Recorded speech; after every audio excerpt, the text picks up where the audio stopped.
Hello every one. അങ്ങനെ നമ്മൾ കാത്തിരുന്ന ദിവസം വന്നെത്തിരിക്കുകയാണ്. ജൂൺ 8-ാം തീയതി നിങ്ങളുടെ SSLC റിസൾട്ട് പബ്ലിഷ് ചെയ്തിരിക്കുന്നു. ഒരുപാട് പേർക്ക് മുഴുവൻ വിഷയത്തിൽ A+ കിട്ടി എന്നുള്ള സന്തോഷ വാർത്തയാണ് നമുക്ക് അറിയാൻ സാധിക്കുന്നത്. ആൻഡ് ഒരുപാട് പേർക്ക് നല്ല മാർക്ക് തന്നെ സ്കോർ ചെയ്യാൻ പറ്റിയിട്ടുണ്ട് എന്നും ഞാൻ വിശ്വസിക്കുന്നു. ഇനി അടുത്ത സ്റ്റെപ്പ് എന്താണ് എന്നതിനെ കുറിച്ചൊക്കെ നമുക്ക് സംസാരിക്കേണ്ടതുണ്ട്. അതിനു മുമ്പ് നിങ്ങൾക്ക് ചില വിഷയങ്ങളിൽ നിങ്ങൾ നന്നായി പഠിച്ചിട്ടുണ്ട്, നന്നായി പരീക്ഷ എഴുതിയിട്ടുണ്ട്, എന്നാൽ മാർക്കിൽ അത് റിഫ്ലക്ട് ചെയ്തിട്ടില്ല, കുറച്ചുകൂടെ നല്ലൊരു ഗ്രേഡ് ഞാൻ എക്സ്പെക്ട് ചെയ്തിട്ടുണ്ടായിരുന്നു എന്ന് നിങ്ങൾ വിശ്വസിക്കുന്നുണ്ടെങ്കിൽ നിങ്ങൾക്ക് ആ പെർട്ടിക്കുലർ പേപ്പറിൽ റീവാലുവേഷൻ കൊടുക്കാനുള്ള ഒരു അവസരമുണ്ട്. നാളെ മുതൽ നിങ്ങൾക്ക് റീവാലുവേഷന് വേണ്ടി അപ്ലൈ ചെയ്യാം. നിങ്ങളത് കൃത്യമായി നിങ്ങളുടെ സ്കൂളിലെ ടീച്ചേഴ്സുമായി കോൺടാക്ട് ചെയ്ത് അതിനുള്ള കാര്യങ്ങൾ ചെയ്യുക. അതിന് ഇനി താമസിക്കേണ്ട ആവശ്യമൊന്നുമില്ല.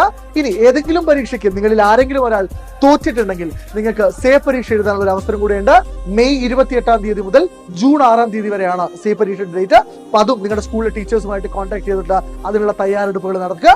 മെയ് 2nd വീക്ക് ആയിരിക്കും അതിന്റെ റിസൾട്ട് വരാം. അപ്പൊ നിങ്ങൾക്ക് ഒരു ഗംഭീരമായ റിസൾട്ട് ഉണ്ടായിട്ടുണ്ട് എന്ന് തന്നെ ഞങ്ങൾ പ്രതീക്ഷിക്കുന്നുണ്ട്. സോ നിങ്ങളുടെ സന്തോഷം, നിങ്ങളുടെ റിസൾട്ട് ഒക്കെ ഒരു കമന്റ് ആയിട്ട് താഴെ കമന്റ് ബോക്സിൽ രേഖപ്പെടുത്താം.